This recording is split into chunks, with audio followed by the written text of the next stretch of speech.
با درود بینندگان عزیز، شما برنامه خبری رادیو آزادی رو مستقیما تماشا دارید. من شعله گلخوجه هستم در استودیو همراهتان. در 15 دقیقه برنامه امروز به 6 یون اطراف این موضوع صحبت خواهیم داشت. پدر یک جوان زخمی فوتیده در شهر دوشنبه پزشکان را در نرسانیدن یوری تاجیلی فوری متهم می‌کند. بالنیسه یکم سویسکی میبرند، مرحوم با پای خودش از ماشین اوپل میفروید، در منگاه میدراید، یگان کس به این کمک یکم نمیرساند. توفه از پوتین در عرفه وزدهی کنستیتوسیونی و یا تقدیم امتیازنامه شهروندی به مردم سابق شوروی. مادر بویده‌های تجاوز با تکرار دختر نابالغش طلب دارد که جوان آزاردهنده به جوابگویی کشیده شود. سود اکسپرتیسیا بردیم همون شب بردیم که این دیم بار بوده، ای پیشم رسیده بوده. مجلس ملی تاجیکستان امروز قانون بحث برانگیز تعیین جزا برای پخش اخبار غلط را قبول کرد. طبق این قانون من بعد برای نشر خبری نادرست درباره کرونا ویروس جریمه میکنند. فعالان جامعه شهروندی تاجیکستان درخواست نموده بودند که قانون قبول نشود. آنها میگویند مقررات زیرین بهانه برای تعقیب فعالان و روزنامه‌نگاران مستقل میگردد. ولی مقامات گفتند هدف پیشگیری از پخش اخبار ناصحیح است. تغییرات بحث برانگیز به کودکس حقوق ویرانکنی مأموری بعد امضای رئیس جمهور به اجرا می درآید. از نیمه ماه ایون اکثریت بیمارستان‌های دوشنبه که به معالجه گرفتاران کووید 19 جلب شده بودند به کار معمولی خود برگشتند. به فرق از چند شفاخانه پایتخت که تا هنوز بنابر طبابت بیماران کرونا ویروس حتی در صورت اضطراری مریضان دیگر را قبول نمی‌کنند. حالا پدر یک جوانی که چند روز پیش از زخم کرد فوتیده از دعوا دارد که اگر پزشکان از قبول فرزندش خودداری نمی‌کردند شاید او زنده می‌ماند. پزشکان میگویند جبر دیده را دیر آوردند. برای یوسفی نظری طرف‌ها را شنید و این گزارش را آماده کرد. در پی یک مناقشه خانوادگی در دهه چهارتوت ناحیه رودکی، شهاب‌الدین سنگینوی 26 ساله از سوی برادر همسری دادرش زخمی شده بعداً در بیمارستان جان داده است. عبدالرحمن سنگینوف پدر مرحوم شهاب‌الدین میگوید یک روز قبل از مرگ فرزندش برادر کلینش با 7 نفر شبانه به منزلش حمله کرده فرزندانش را لط و کوب کردند. مناقشه با این ختم نشده روزی دیگر فرزندش را در منزل یکی از خویشاوندانش در دهه چیمتپه با کرد زخمی کردند. میبیاد پسر من از خونه خالش تا دهن دروازه را میبرد. زنکا اونجا مردینه یک تا چلوق بچه بود است. وای میکنن میبرد در همین دهن دروازه کورچه را میزند. بعد زنکا بعد میبینن وای میکنن از خفاش همون چلوق بچه میدود با همون چیگسش هم قاتل میزند که دستش وای میشه خون میشه چی میشه میگریزد میرد. پدر مرحوم شهاب‌الدین ادعا دارد که فرزندش را با تاکسی به بیمارستان بردند اما او را کسی کمک نکرده است. مرحوم با پای خودش از ماشین اوپل میفروید، در منگاه میدراید، یگان کس به این کمک یکم نمیرساند، قبولش نمیکنند.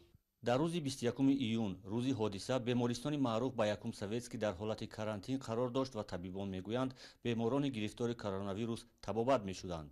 اما پدر مرحوم شهاب‌الدین همچنین ادعا دارد که بعداً پسر زخمیش را به بیمارستان قریه بالا بردند و آنجا نیز به فرزندش سری وقت کمک نکردند. یگان کس در همین قرابالا هم سپیسیالیستان نبودند. دو سه کس اومد همین خیلی درو وردن اپراسیونی و من کاغذ دادن که روید لابراتوری که طرف سلاویانسکی دای خون بیارید اینا تشخیص کنید. تو ما تشخیص کردیم تو چی کردیم که با 207 سومون دا من کپلوچی از اپتکی هم درونی هم خرابالو خریدم آوردم 2 مینوت پس برآمد همون آدم گفت که پسرتون گذشت. ولی این ادعای پدر مرحوم شهاب‌الدین را طبیبان نوبتدار بیمارستان قریه بالا به پایه خوانده جزئیات دیگری واقعه را پیش می‌آورند. به قول آنها با کدام سبب نامعلوم پس از زخمی شدن شهاب‌الدین را 1.5 ساعت در جای حادثه نگاه می‌دارند و چون وضعیتش بد می‌شود هرچند می‌دانستند که بیمارستان یکم سویتسکی در کرانتین است یاری تعجیلی دعوت نکرده با تاکسی به آن بیمارستان می‌آورند. ما در حال بیمار رو به همین جراحتخانه رساندیم از سببی که حالت بیمار بنهایت وزنین بود، فشار خون حس کرده چین کردن نمیشد، نبض در بند عضلات حس کردن نمیشد، فقط عیان در موقع شورای گردن حس کردن میشد. از این رو حالت بنهایت وزنین بیمار رو ما به نظر گرفته زود به جراحتخانه ворид намудем. با همراهی دکتران احیاگر درحال به بیمار مسح نفس‌دهی صنعی را آغاز نموده عملیات جراحی را آغاز کردیم. табибон мегӯянд дар шӯъбаи қабул ҳама шароити барои кӯмаки таъҷилӣ фароҳам аст, аз ҷумла хунд ва захираи кислород ва таҷҳизот. амалиёти ҷарроҳии марҳум Шаҳобиддин 30 дақиқа давом доштааст, вале хунравии зиёд то расидан ба бемористон боиси маргаш шудааст. дар давоми ҷарроҳ кушодани қафаси сина захми дар қафаси сина ҷой гирифта буд, маълум гашт ки зиёда аз 3 литр зиёдтар хун дар ковокии қафаси сина лахта шудааст. این حالت ترمینالی هست، حالت گمارگیست که شوک میگن شوکی انا اومخته درجه 4 شوک اومخته درجه 4 این علامت بیان شده در بدن بیمار خون لازم موندگی نیست. таҳқиқи қазияи кушта шудани Шаҳобиддин Сангиновро мақомоти интизомии ноҳияи рӯдакӣ шурӯъ кардааст. нафари гумонбар дар қатли Шаҳобиддин боздошт шуда, чанд нафари ҳамроҳи ӯ зери назорати мақомоти минтақавии милиса қарор доранд. رو می‌آوریم به موضوعهای دیگر. روسیه قانون نوی تقدیم شهروندی‌اش را به خارجیات تصدیق کرد که موافق آن برای قبول شهروندی روسیه ضرورت به دست کشیدن از شهروندی قبلی باقی نمی‌ماند. ولادیمیر پوتین رئیس جمهوری روسیه در این باره امر صادر کرد. متن این قرار در پایگاه اطلاعاتی حقوقی حکومت روسیه نشر شد و بعد از 90 روز حکم عمل می‌گیرد. همکارم عبدالله اشورов این موضوع را پیگیری داشت و حالا با ما در استودیو قرار دارد. عبدالله سلام، طور میدانیم میان تاجیکستان و روسیه سازشنامه دوشهروندی عمل میکند و برای تاجیکان تا کنون ضرورتی برای دست کشیدن از شهروندی نبود. اما امر پوتین بجز این برای آنهایی که شهروند روسیه شدنی‌اند یگان سبکی داده است؟ بله شهلا، موافق این امر مهلتی بررسی عریضه برای قبول شهروندی روسیه از 6 ماه قبلی تا به 3 ماه کوتاه کرده شد. همچنان من بعد آنهایی که شهروندی این کشور را به دست آوردنی هستند معلومات نامه درباره درآمد و یا گذاشتن امانت در بانک طلب کردن نمی شود. یک نوگانی دیگر این است که شهروندان شوروی سابق و یا کشورهای پس از شوروی من بعد برای گرفتن شهروندی روسیه 5 سال منتظر نمی شوند، طوری که حال از روی قانون چنین مهلت طلب کرده می شود. خب عبدالله، این قانون در حال قبول شد که این شب روز رایپرسی برای تغییرات به کنستیتوسیون روسیه جریان دارد. آیا می شود حدس زد که پوتین با این امرش می خواهد رای موسیبی زادگان آسیای میانه را جلب کند؟ احتمال چنین هم باشد شهلا، اما هدف اساسی روسیه زود افزایش دادن شماره اهالیش است. چون طور میدانیم از نگاه حدود روسیه کلانترین کشور دنیاست، ولی همگی 140 میلیون اهالی دارد که از لحاظ امنیتی برایش خوفناک است.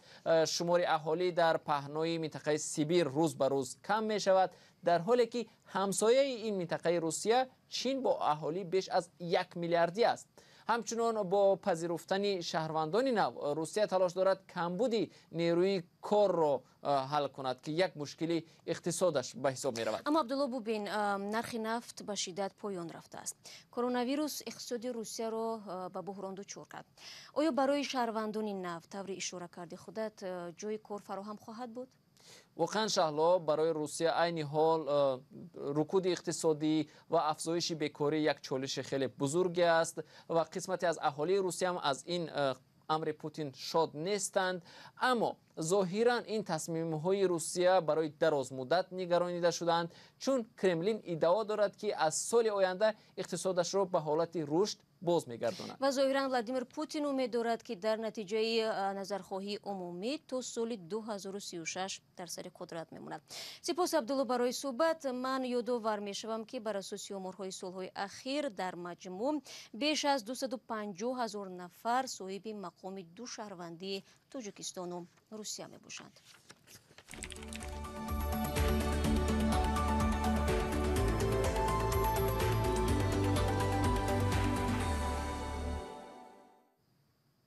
شما برنامه خبری رادیو آزادی رو تماشا دارید. حالا درباره مصیبت یک خانواده می‌خواهیم قصه کنیم که در حالت افسردگی سخت قرار دارند.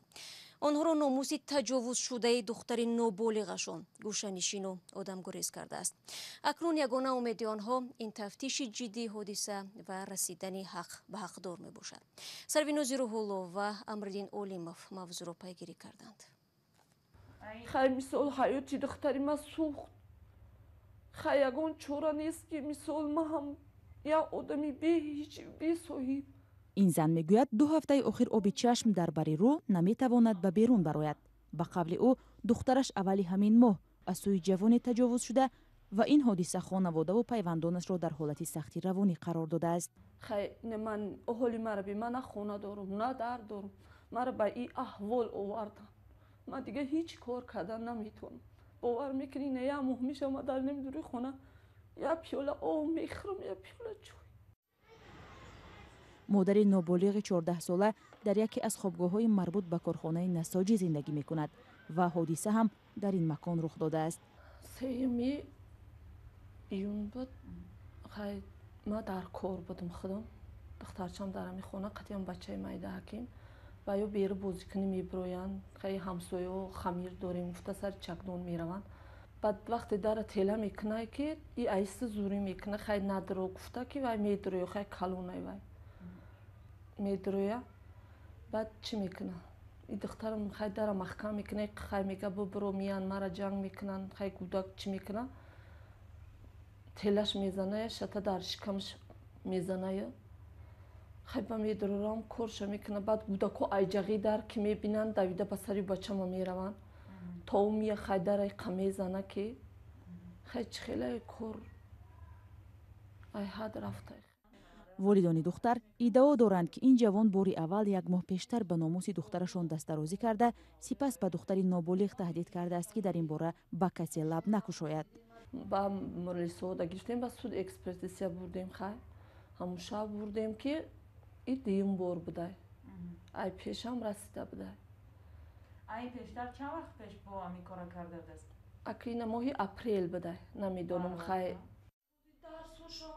ин модар мегӯяд чунин бадрафториро ҷавоне бо духтари ӯ анҷом додааст ки наздикони яке аз афроди шинохта дар тоҷикистон аст ва тарсаш ҳам аз он аст ки мабодо ҷавон беҷазо намонад.